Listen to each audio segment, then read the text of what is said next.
E as pessoas queriam uma peninha, queriam duas peninhas, queriam 5 peninhas para montar um raminho de peninha. E é uma coisa muito interessante. Essa é outra coisa que depois eu reverti e comecei a incorporar no meu processo de trabalho. Quer dizer, não quero que todo mundo tenha tudo. Não existe isso mais no meu trabalho. Ninguém tem tudo inteiro, mas várias pessoas podem ter pedacinhos do mesmo trabalho. Então não importa também qual é o tamanho do pedacinho que você tenha. Eu gosto da ideia de que o trabalho é uma fração mesmo, né? É todo fracionado e cada um tem um pouquinho. Né? Então as pessoas vão precisar se juntar todas em harmonia para ver o que é o trabalho inteiro. Né? Então de duas uma, ou ele começa de fora para dentro, cada um tem um pedacinho e a gente monta o trabalho, ou ele começa de dentro para fora, ele está inteiro e ninguém leva inteiro, todo mundo leva um pedacinho. Né? Que é uma coisa que acabou entrando no meu trabalho e virou uma outra coisa. Esse foi num museu Isaac, no Azavo Museum, e foi uma obra comprada para o museu para ficar ali permanentemente. Eu fiz ela na parede. A colagem foi com o que? Com silicone. Silicone também. É, silicone quente, né?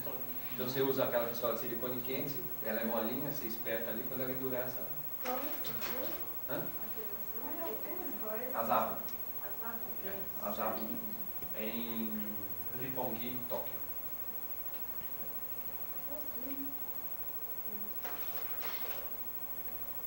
Então era muito, aliás eram as mesmas cores do trabalho que eu tinha feito em Kyoto.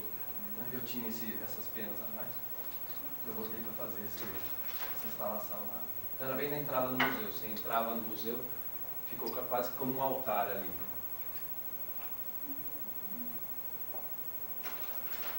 Ficou tão legal que as pessoas iam rezar ali no meu.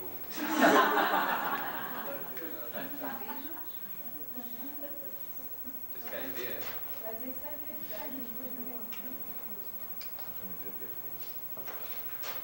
Olha lá.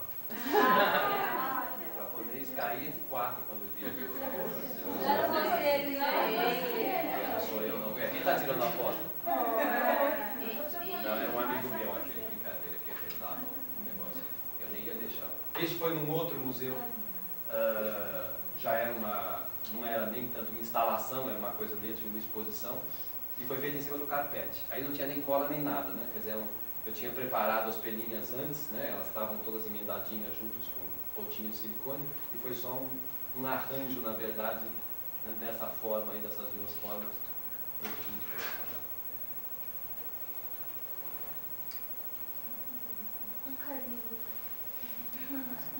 Solidário.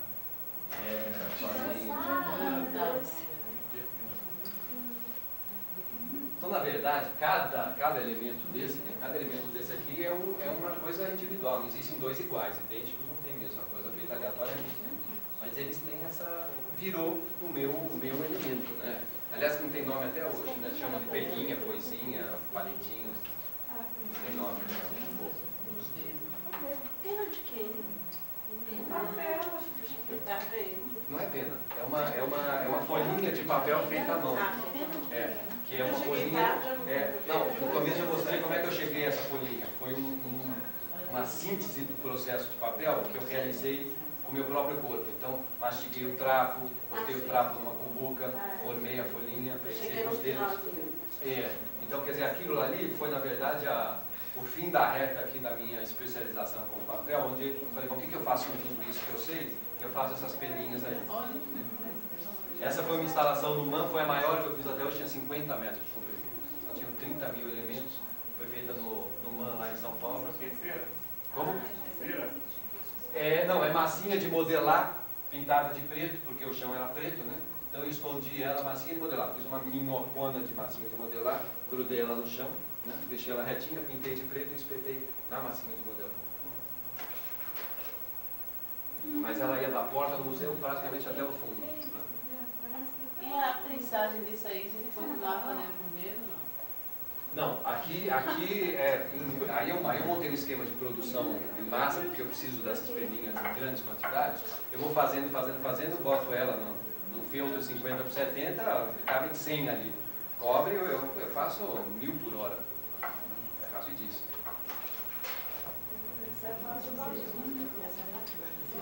Tudo prensado de uma vez só.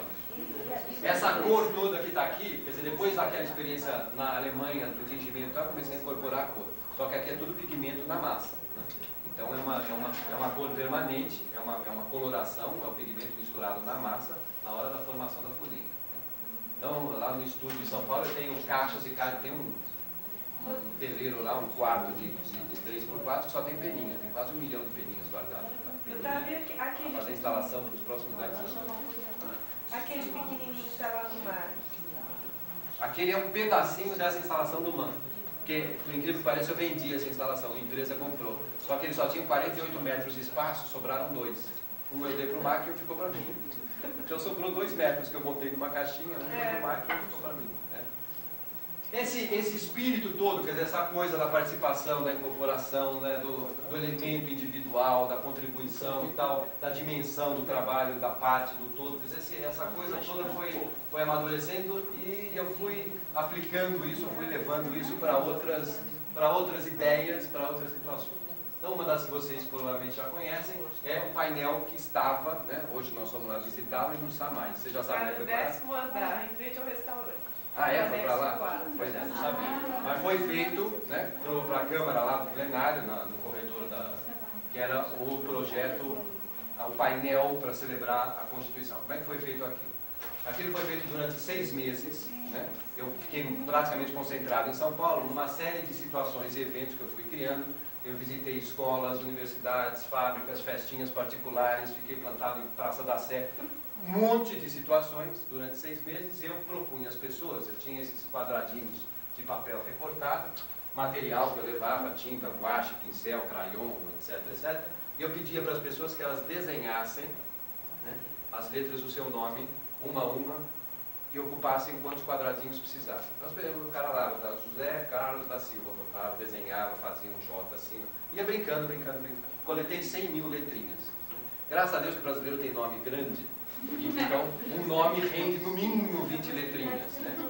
Porque se fosse na Holanda, a gente estava ferrado, porque ali é tudo Jan, acabou. Aqui é Zé, então um nome rende 30, 40 letrinhas, é uma beleza. Foram 25 mil nomes coletados, essas pessoas assinavam uma listagem, não sei quem são, que idade tem, que profissão tem. Então, o mais novo tinha 3 anos, que fez um ozinho ali, não sabia nem que era um, mas fez uma bolinha. E o mais velho tinha 94 anos. E tem de tudo um pouco. Tem desde traficante de droga da Praça da Sé até gente importante e séria. Com essas letras todas, 100 mil letras separadas, os A's, os B's, os C's, aí eu montei uma equipe para trabalhar com isso. A gente redigiu, a gente escreveu o texto do capítulo 5 da Constituição. Então ele foi todo escrito com letrinhas pintadas por 5 mil, desenhadas por 5 mil pessoas diferentes que emprestaram as letras dos seus nomes para fazer isso. Esse foi o painel, tem 18 metros quadrados, 18 metros de comprimento, estava lá no anexo 2. Está no anexo 4. Anexo 4 agora, em frente ao restaurante. Até recentemente estava em outro lugar. Está subindo, né? Está subindo. Está indo para o céu. Então essas letrinhas, esse texto todo, depois de redigido, ele foi sanduichado em placas de acrílico, né? Então a sensação era de dar uma coisa quase que flutuando no ar, né? Ele foi projetado para aquela parede, por isso que tinha esse formato todo.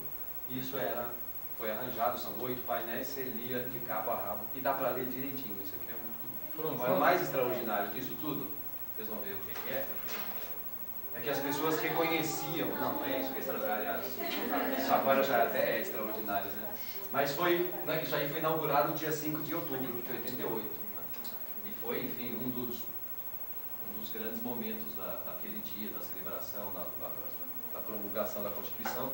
Ulisses descerrou o painel e fez um discurso muito bonito e tal, uma coisa muito legal. Mas o legal da história, você lembra? Minha mãe, eu trouxe ela para ver o filho ali ela andou pelo painel, ela viu todas as letras dela. Na primeira caminhada, ela foi batendo o olho e falou, essa foi eu que fiz, essa foi eu que fiz.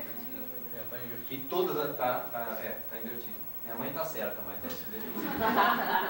mas as pessoas reconhecem. Você bate o olho em 30 mil letras, a sua você reconhece na hora. E isso é uma coisa fantástica. Fantástica. Esse incidente aí com a minha mãe, eu falei, esse negócio é seríssimo, né? Quer dizer, a contribuição do indivíduo, no meio de 100 mil, não sumiu. Muito pelo contrário, na hora que ele olhou, ele reconheceu a dele. Né? Cada um que vê aí reconhece a sua. Está invertido, está ao contrário. Não, o slide não é o painel. É o slide. Foram quantos quadradinhos esse no total? 100 mil. 100 mil. É, eu usei, na verdade, para o texto 24 mil e poucas. Quase 25 mil letras. E tem tá toda a pontuação certinha, as vírgulas estão no lugar certinho, está tudo super corretinho. Não, eu tinha 5 cores. As pessoas escolhiam os quadradinhos da cor que queriam, né? E desenhavam o que quisessem, como quisessem. E tem inclusive uma letrinha aí que é muito importante para mim, que foi um sujeito da Praça da Sé que falou: eu não sei ler nem escrever, mas eu queria contribuir. Aí ele fez uma impressão digital, né? Sujou o dedinho de preto e ele botou o dedinho ali, tem uma letra O que está nos lugares mais importantes desse texto. Né? Mas aquilo me tocou muito, quer dizer, o jeito de ver, confessou, né, da sua situação. Bota esse slide um minutinho, Terrence. Eu achei aquilo muito bonito. O que é? Está invertido esse também? Não, Eu pego de baixo. Outro carrossel. Fiquei comovido. Aqui igual ao alfabeto? Não. Tem mais. Tem mais, tem na barra.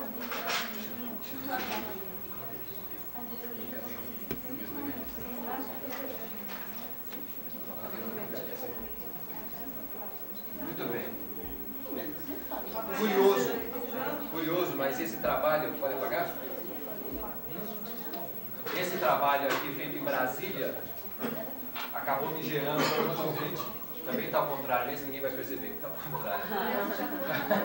Um convite para ir para Israel fazer um negócio semelhante lá. Então me procuraram através da embaixada e tal, queriam que eu fosse para Israel fazer um trabalho semelhante lá e tal. Pediram um projeto, eu fiz um projeto para que árabes e judeus juntos pudessem trabalhar. Então, eu falei assim, as condições são essas. Eu queria trabalhar com crianças palestinas e crianças judias juntas. Né? Que difícil, fica complicado. Então, não tem projeto. Não é assim, não. Então, fui para lá e a gente fez toda uma administração diplomática ali para conseguir. Foi na época que o pau estava comendo feio lá em 89, né? Estavam lá no quebra-pau, o clima não estava para esse tipo de brincadeira, mas enfim, o grande mérito desse trabalho eu considero foi ter conseguido fazer. Né? Se ele saiu bom ou ruim, para mim é completamente secundário, mas ter conseguido naquele momento juntar as pessoas e fazer as pessoas se compactuarem para fazer isso, para mim já foi a glória. Então a gente conseguiu reunir, trouxemos de uma vila na parte ocidental, né, nos territórios ocupados, 60 crianças palestinas e tinham 60 crianças israelenses do lado de cá. Juntamos todas no museu, isso aqui é o auditório que tem no Museu de Jerusalém, e a proposta foi de que a gente ia fazer um trabalho juntos. Ninguém sabia exatamente o que era, eu também não antecipei muito. Então, o que eu propus, aliás, o que a gente viu anteriormente foi... Dá para você voltar, Terese? Volta. Isso. Não, mais um. Tá. Eu cheguei em Israel, eu levei para lá... Volta mais um. Eu levei para Israel uma folha de papel que eu tinha feito, que eu fiz em São Paulo, com 6 metros de comprimento. Uma enorme folha, era um tapete, era um rolo. A ideia de fazer essa coisa do rolo é porque a forma de rolo tem pertinência à cultura local, quer dizer, eu vou levar um rolo porque eles vão se identificar com o rolo. Então, era um papel imenso, uma folha única de algodão, feita com 6 metros de comprimento e 1,20 de largura. Aí a primeira coisa que eu fiz foi pedir que um artista israelense e um artista árabe escrevessem para mim um texto. A primeira briga, e eu comecei a perceber que o negócio ia ficar feio ali, porque quem ia escrever primeiro? E quem ia escrever em cima de quem? Então eu falei assim, eu deixo a israelense escrever primeiro, mas o árabe escreve em cima dela. Né? Ela não, quando ela soube disso já era tarde, tá certo? Mas, tinha que, e era tudo assim. Era impressionante. Onde é que esse vai escrever? Porque você vem para o lado de cá, vai para o lado de lá, enfim. Não é fácil fazer projeto no meio da guerra, né? Mas ela escreveu, eu pedi que ela escrevesse o primeiro artigo da Declaração dos Direitos do Homem, que diz que todos nascem iguais em direitos e tal. Então ela escreveu em hebraico, por favor. E aí eu fui para o lado oriental de Jerusalém e o árabe, né, a maneira deles, tomou o negócio no chão, tirou o sapato, deitou no chão e escreveu também em árabe, o mesmo texto. Né?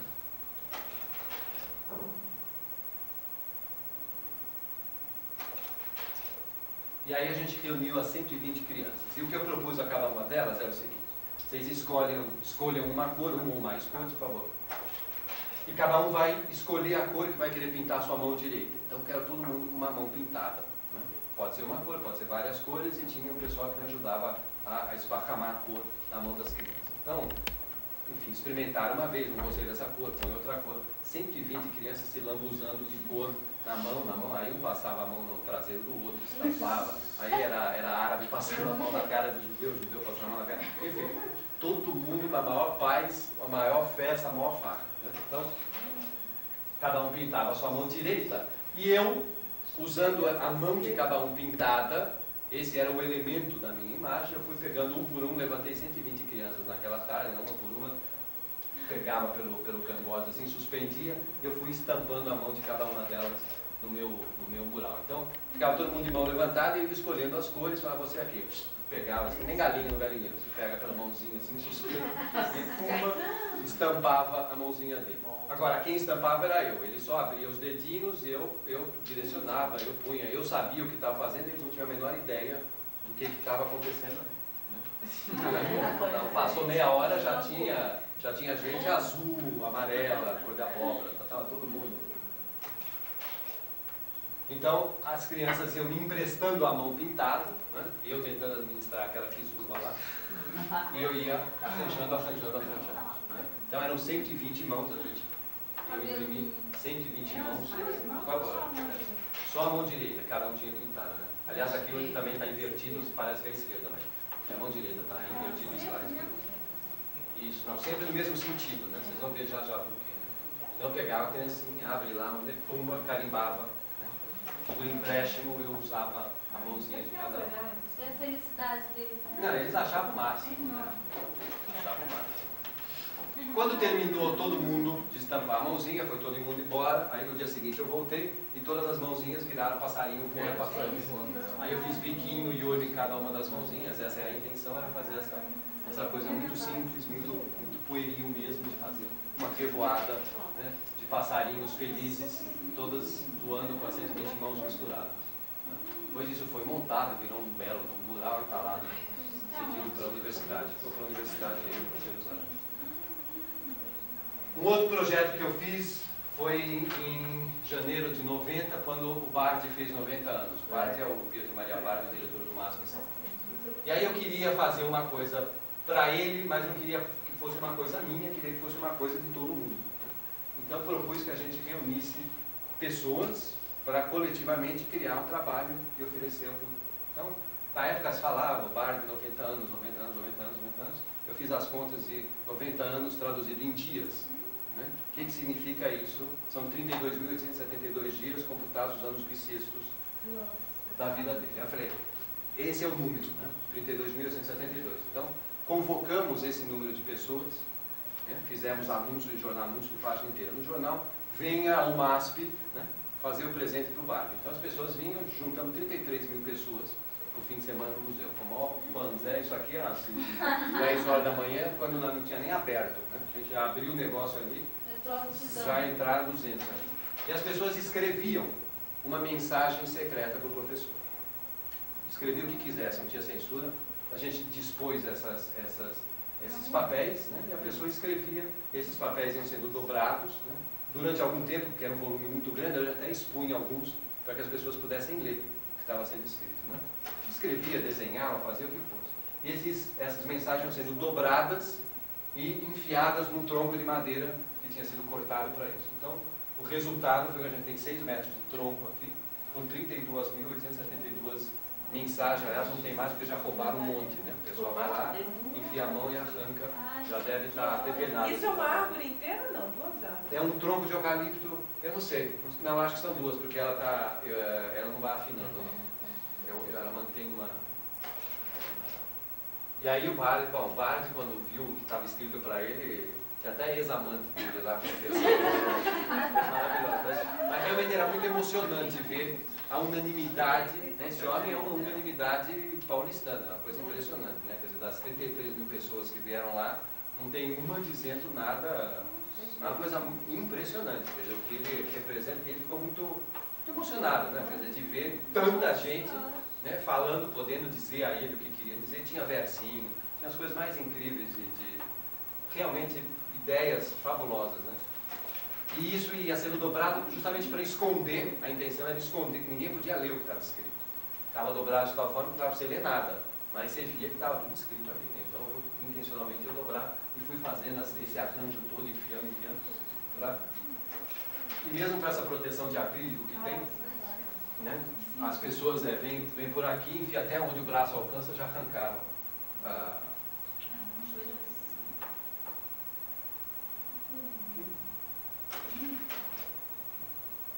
Desde aquela viagem para o Japão em 83, aquilo foi uma coisa tão importante na minha vida, e eu me disciplinei a fazer uma coisa que eu faço até hoje, que é um diário de vida. Eu sempre quis ter diário, eu nunca tive paciência para fazer diário. Mas eu descobri a fórmula de fazer o diário da minha vida.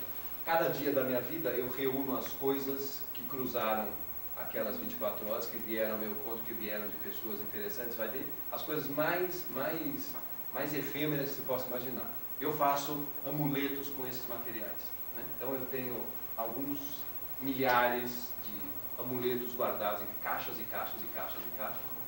E eu eventualmente exponho essas coisas, agrupo essas coisas. Né? Não tem nenhum critério para agrupar. Aliás, às vezes tem. Isso aqui, por exemplo, são todos amuletos só de papel.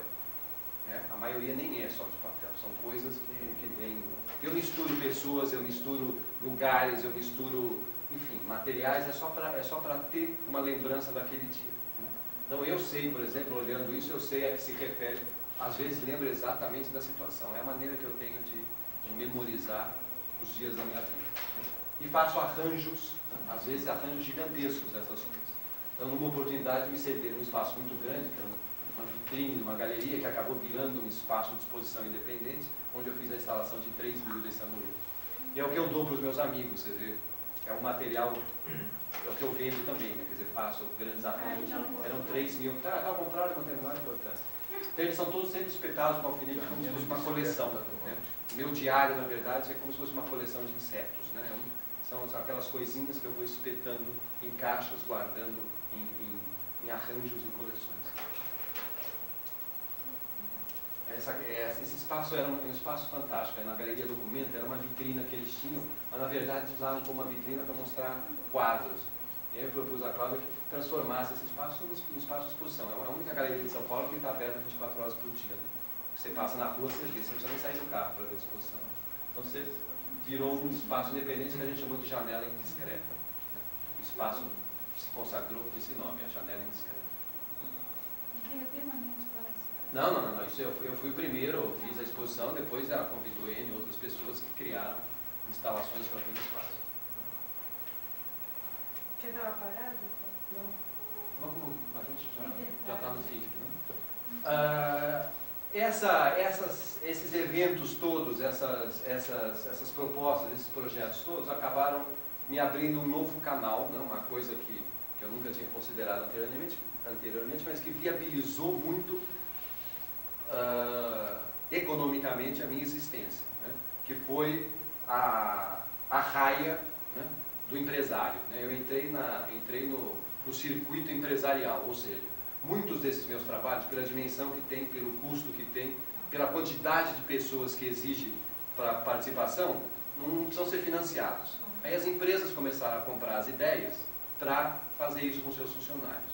Então, hoje em dia, eu trabalho muito assim em circuito fechado. São empresas que têm 10, 15 mil funcionários, eu faço isso porque eles pagam, eles têm interesse em pagar, pagam bem, pagam em dia, né? O cheque raramente volta, as pessoas estão disponíveis, existe uma motivação, né, das pessoas de quererem fazer e tal. E é uma coisa muito bonita, eu estou experimentando um aprendizado interessantíssimo de trabalhar com pessoas que nunca, né, são pessoas completamente alienadas do circuito. Gente que nunca foi a um museu, nunca foi a uma galeria, nunca foi nada, e estão criando coisas maravilhosas. Né? Então esse projeto aqui foi feito por um grupo, né, que é o Grupo Ultra, distribuição de gás, no Brasil inteiro com seus 12 mil funcionários. Então a ideia era fazer um imenso mural que ia ser colocado no prédio novo deles em São Paulo, e a gente solicitou então que todos os funcionários do grupo, eles têm acesso a todas essas pessoas, mandassem uma mensagem de esperança para o ano que vem. Isso começou a ser feito em outubro, então a gente tinha o estímulo, Natal, Ano Novo, esperança, era época de eleições, né? Estava correndo as eleições e tal. Então propusemos isso, ia num envelopinho, 3 pedacinhos de papel do tamanho de um cartão de visita, um papel de seda em branco, e a pessoa tinha total liberdade de fazer o que quisesse. Sempre nesses projetos a participação é espontânea e anônima. Faz quem quer e não precisa assinar, não se identifica, ninguém sabe quem fez, não interessa, tá certo?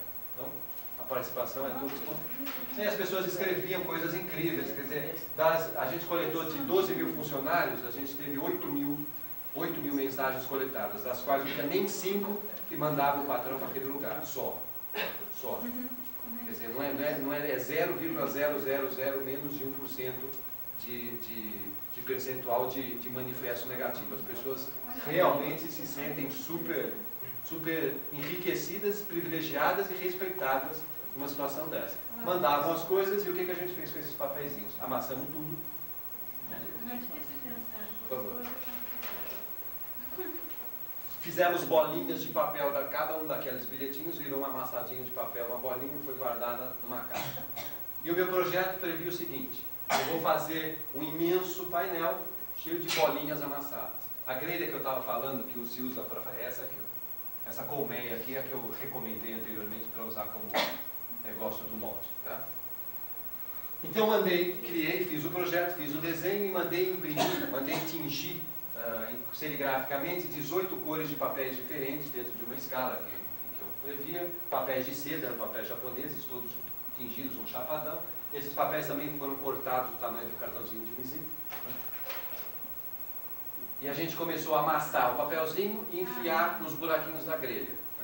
Trabalharam nesse projeto 20 pessoas, 20 pessoas que me assistiram, durante um mês, e a gente amassou 160 mil pedacinhos de papel para compor a imagem. Então o papelzinho vinha, amassava e a gente usou um palito de japonês de comer, e ia empurrando as bolinhas de papel amassada dentro desses buraquinhos.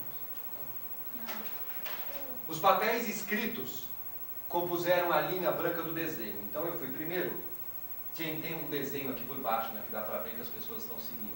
Então o branco com as mensagens compuseram a linha do desenho que fez a imagem. E o fundo todo foi sendo preenchido com papéis coloridos. Ele foi feito com 18 cores, porque eram 18 tiras, 18 pedaços. E na verdade, apesar de ser um painel só, a intenção era separar o painel inteirinho em 18 pedaços, um para cada andar do prédio. Então ninguém ia se ver ele uma única vez, depois cada andar ia ter só uma tira, um pedacinho daquele. Então ele foi previsto, a imagem isolada era uma coisa muito abstrata. O que cada um ia ter naquela teipa era uma coisa que não identificava nada, era só o conjunto que dava a ideia do que era.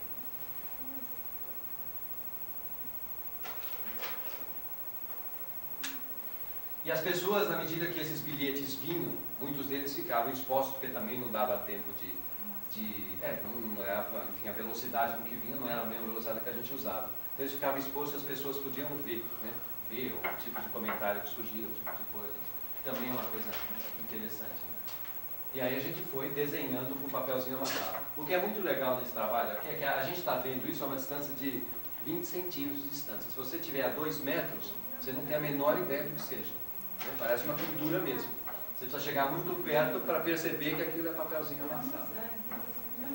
Essa ideia aí, a inspiração para isso veio quando eu estive em Israel anteriormente e vi no Muro das Lamentações o pessoal enfiando papelzinho amassado. Os religiosos vão lá e vão pedir, fazem, enfim, escrevem seus bilhetes e enfiam ali na... Então, aqui já é um detalhe, isso aqui corresponde a 10 centímetros quadrados de painel. Então vocês veem, chegando muito perto, você percebe que no branco estão todas as mensagens escritas, e o resto é só fundo para preencher. Está vendo? Quer dizer, isso aqui é um detalhe do desenho. Sim, isso foi emoldurado, independentemente, não é um invólucro de acrílico.